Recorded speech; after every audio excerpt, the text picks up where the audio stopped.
Buenos días, doctor Miranda, compañeros de la Universidad Nacional Federico Villarreal.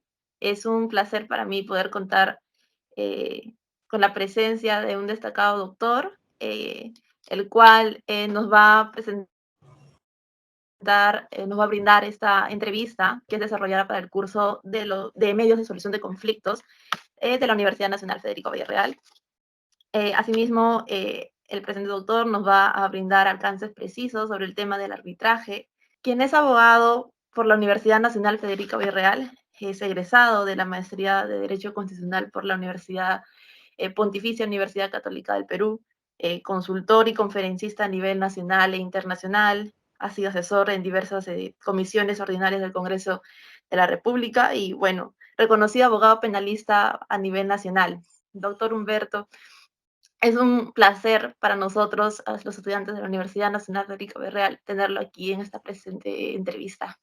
No, Carla, bueno, Carla, un saludo para todos ustedes, Solange también. Para mí es un honor llegar a mi alma mater, aunque sea por esta vía virtual. Muchas gracias, doctor. Continuando con la entrevista, respecto al arbitraje ad hoc o al arbitraje institucional, ¿cuál considera usted que es el más beneficioso o qué consideraciones cree que se debería de tener en cuenta para la elección del tipo de arbitraje a utilizar?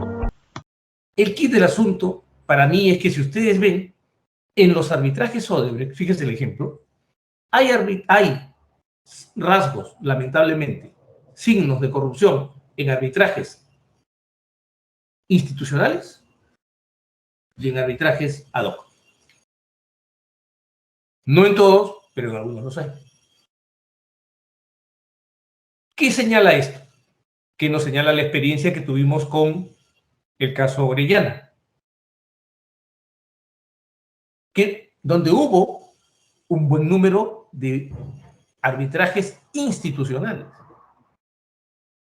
Nos señala que el fetichismo de la designación tampoco surte efecto en el ámbito de los arbitrajes, en el ámbito arbitral. No es que el arbitraje institucional esté blindado frente a los peligros de la corrupción o de la mala administración del proceso o de la violación de las garantías del debido proceso o inclusive de la corrupción. Ni que el arbitraje ad hoc esté necesariamente expuesto a todos estos males.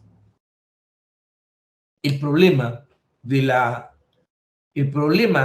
justicia arbitral es el mismo problema de la justicia. Y es el problema de la integridad de quienes ejercen la función de administrar justicia o de impartir justicia. El problema, en mi opinión, no es institucional sino personal y de compromiso con la función, con la tarea y de sentimiento y adhesión a la Constitución. Una de las cosas más interesantes que hay en el modelo constitucional de los Estados Unidos es lo que se llama la ingratitud obligada o la deslealtad constitucionalmente autorizada. Todo juez de la Suprema Corte, todo hombre que llega a la Suprema Corte, sabe que tiene una deslealtad obligada, tiene una ingratitud obligada o una deslealtad constitucionalmente autorizada. Sabe que al momento de asumir ese cargo, él no le debe ninguna lealtad ni al Congreso, ni al presidente que lo propuso, ni al Congreso que lo ratificó.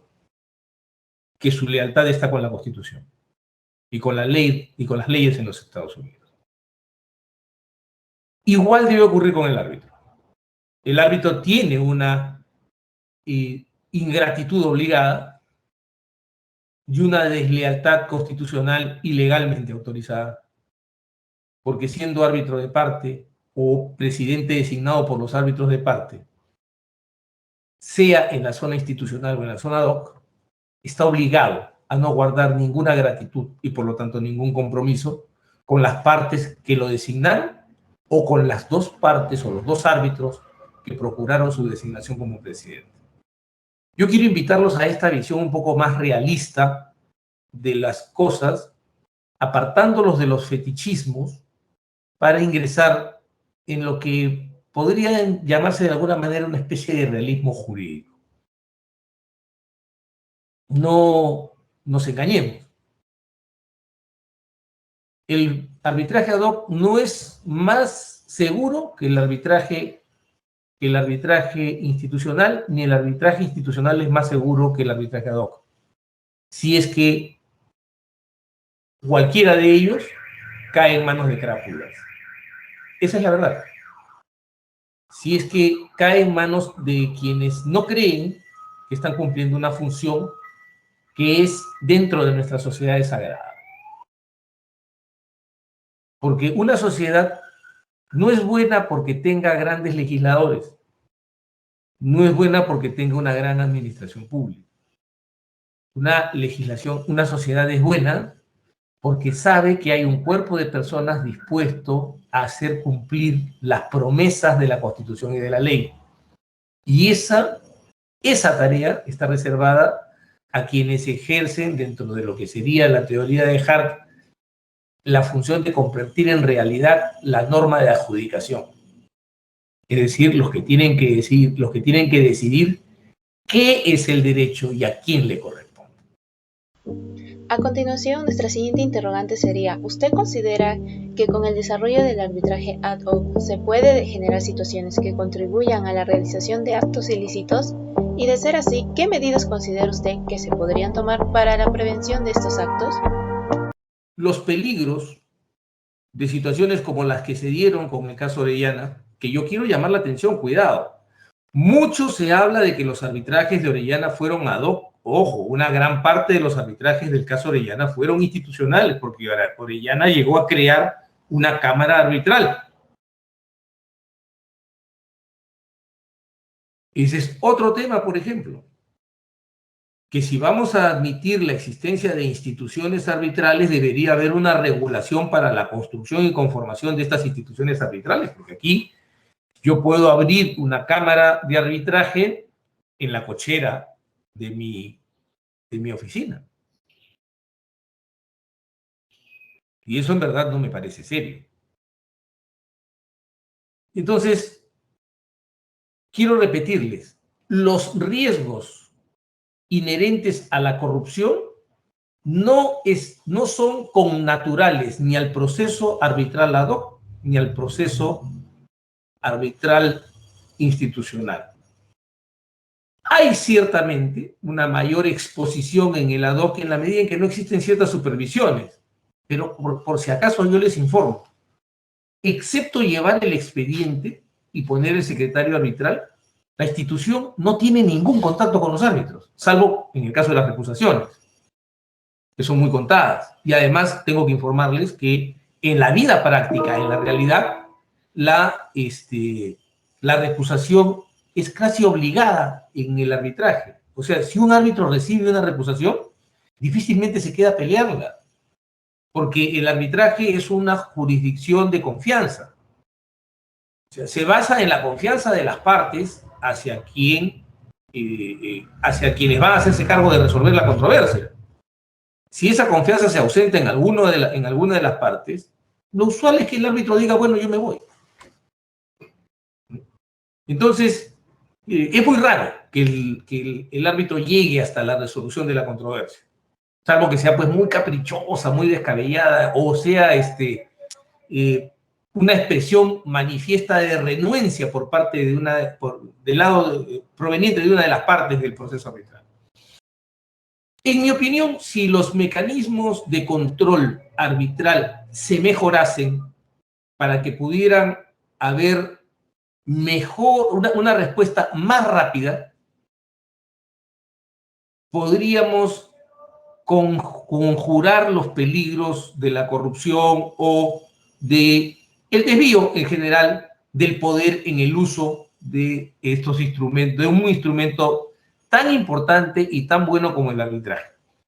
Yo les voy a decir con franqueza que a pesar de todas las discrepancias que tuve yo con el tribunal arbitral en el caso Algamarca, no tengo recuerdo de ningún debate, de ninguna zona, de ningún espacio de debate que yo haya disfrutado más por su amplitud, su comodidad y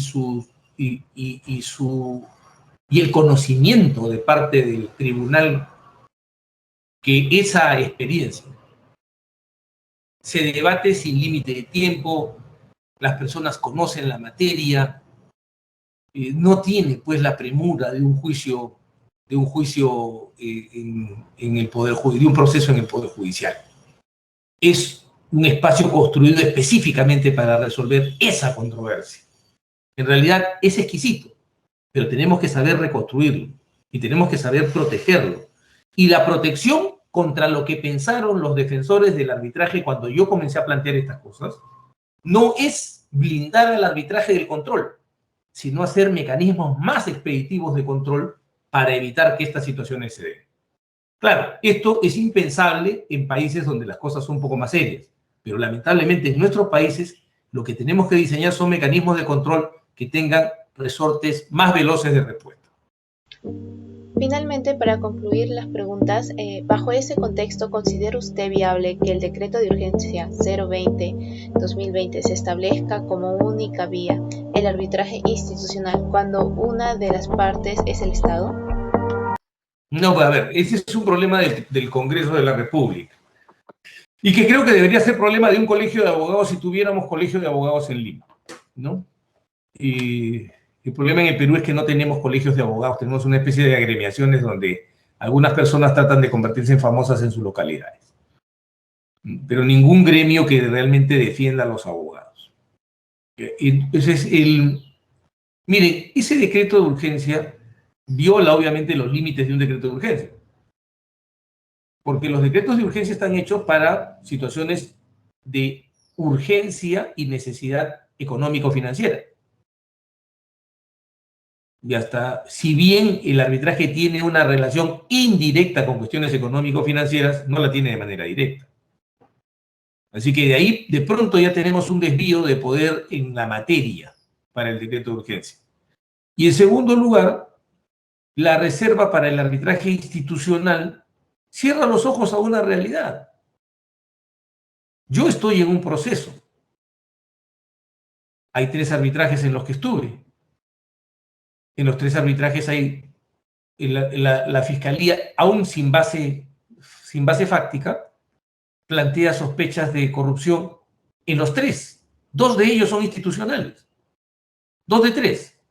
Si hiciéramos un ejercicio, digamos, lógico de generalización precipitada, diríamos que el gobierno, por su decreto de urgencia, está prefiriendo la muestra donde 2 terceras partes del universo muestran sospechas también de porosidad a la corrupción. Entonces, ¿cuál es la base empírica para tomar la decisión? Lo que ocurre es que siempre es más sencillo hacer populismo legislativo que reflexionar. Y nosotros los latinoamericanos tenemos una vieja pasión que se resume en una expresión sencilla. ¿Para qué vamos a planificar si podemos hacerlo bien? ¿Para qué vamos a estudiar un tema si podemos hacerlo bien? Porque creemos que podemos hacer las cosas bien sin estudiarlas y sin planificar.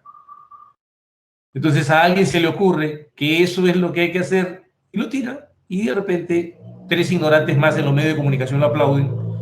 Y como la gente no sabe y ve que aplauden, y ustedes dense cuenta que la reacción de la masa siempre es así, si 10 aplauden en un estadio, todos terminan aplaudiendo. Lamentablemente es así.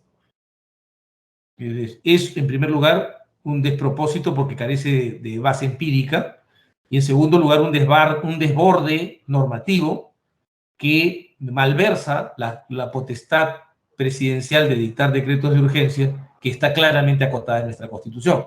Pero el Congreso de la República está en otras cosas. A nombre de toda la universidad le damos gracias, ¿no? por podernos ayudar en esto. Cuentan conmigo, no porto yo la razón, porto mi experiencia y mi punto de vista. El mío es solo un punto de vista.